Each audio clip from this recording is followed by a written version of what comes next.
Yo, what's going on, everyone? I hope you guys are having an amazing day.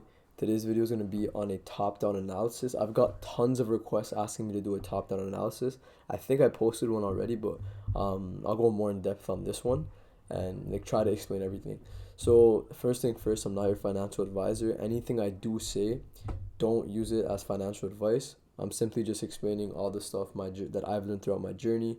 Trading, there's a risk to it, and yeah, be smart with your money. So, first thing first, let me define what a top-down analysis even is. So, a top-down analysis is basically when you're using a lot of time frames, not just one, but rather the highest time frames down to the lowest time frames to get an overall idea of what each and every single time frame is telling you. So, you're basically taking information from every single time frame. So, let's start off on the monthly, right? Now, at first, the monthly is like, why would you ever want to use the monthly? Like, the monthly is so, like, it's weird. Like, there's not much information here to actually inherit, but let me show you guys what I take from the monthly time frame. So, obviously, we can't look at all this noise towards the left because that's like years of like price action. Instead, what I can do is I can look at the last couple of months to see what the last couple of months have been like. So, we saw that price was overall moving bearish, low, lower high, low, lower high, low, and then just over here the market ended up giving you a break of structure indicating higher time frame or higher pricing movement. So this break of structure, what this identified is that the overall structure could be shifting towards bullishness now because we're breaking past the previous lower high. And in now after a break of structure, obviously the market shifts from expansion to retracement. So these few candles, like the last two monthly candles, have been pretty bearish. So this does tell me that the monthly time frame is bearish. So I have a pretty bearish, or I'm overall bullish on the monthly, but currently speaking, I'm bearish on it because I'm expecting a retracement to go higher. Now, if you go to the weekly time frame, we can get a lot of more information from here. Now we can see why I wanted the market to actually move down and why I wanted to retrace before going any higher. One, because there is a or sell to buy candle over here, aka an institutional candle, where the market's last sold off to buy, and this is also the move that was responsible for this break of structure right over here. So this move that I just highlighted, this is where the most volatility and momentum was, right? And I say this because one, there's an institutional candle right here, and secondly, this move was also responsible for that break of structure that did bring us higher. And secondly, just look at all this volume that's inside of this move. And one more thing, I'm not sure if any of you noticed, but there's so much imbalance over here, right? Price just started to make its way back down into it, but there's also like a really small little bit of imbalance up to here. There's some imbalance up to here. So there's tons of imbalances in the market where the market basically needs to come back down. So it's basically giving you a reason on why the market needs to come down, right? Now, so we have 2 points of interest on the weekly time frame. One being this last weekly down candle before the major move up, and then the second point of interest being this last sell to buy candle. Same thing as this, both institutional candles. So I'm focusing on this one because one, there's imbalance here, tons of it. From here to like here, there's one. You can also take it up to here, but up to here is probably make more sense. But yeah, there's imbalance over here that the market needs to come back to mitigate. Um, I'm sure there's some type of trend line liquidity also being made right here.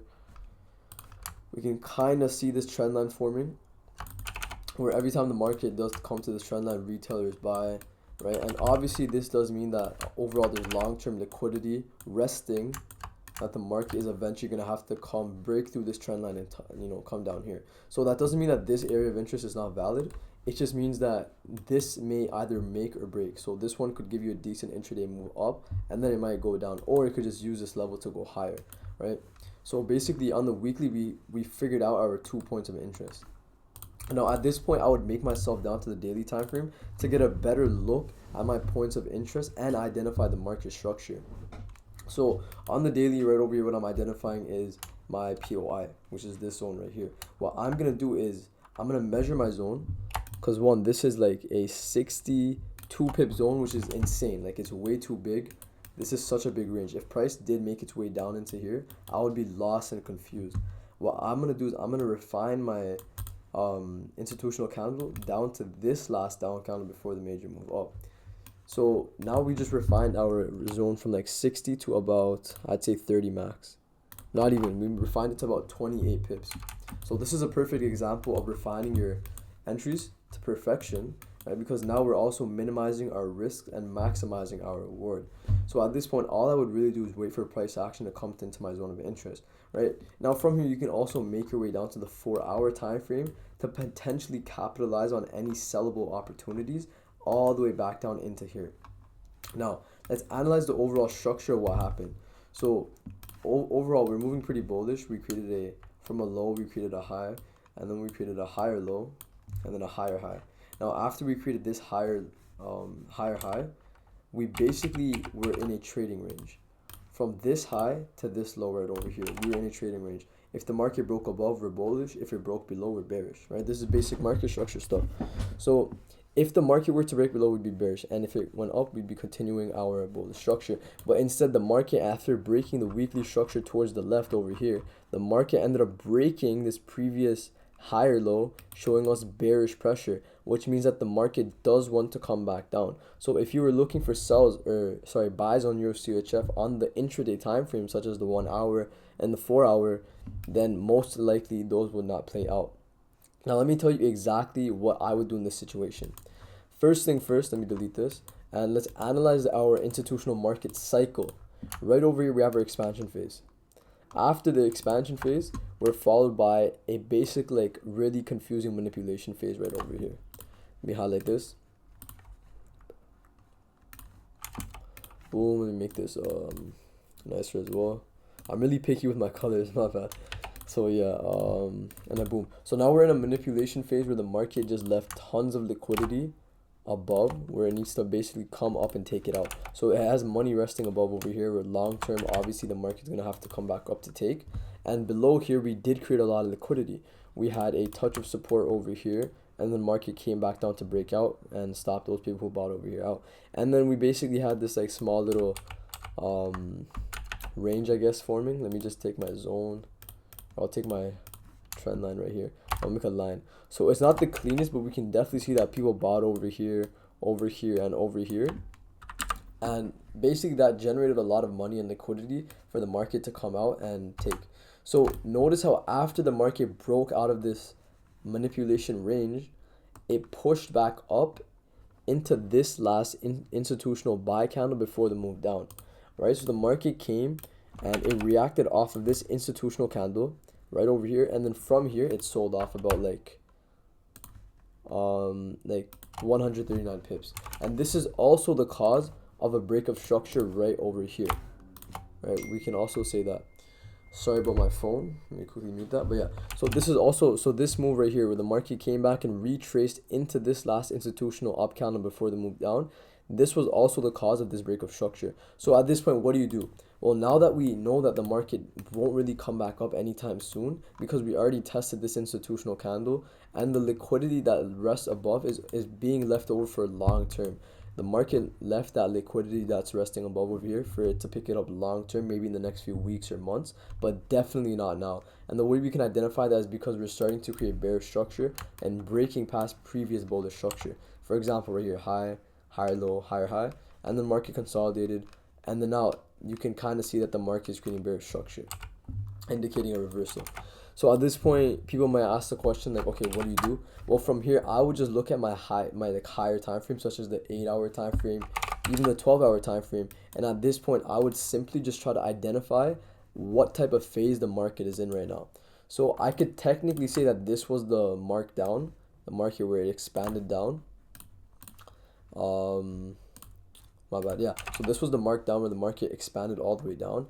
And then technically now I could say this is the manipulation phase where the market is going to consolidate a bit and pick up orders and stuff like that. And I'll explain why. If we go down to the 1-hour time frame, look at this. Obviously, we're just in a range now. Equal highs rest above right over here. And we can see that by all this resistance. And then equal lows rest below just over here. And we can tell that by all of this support that rests like below these levels, right? So we know that the market's basically gonna have to come back up, right?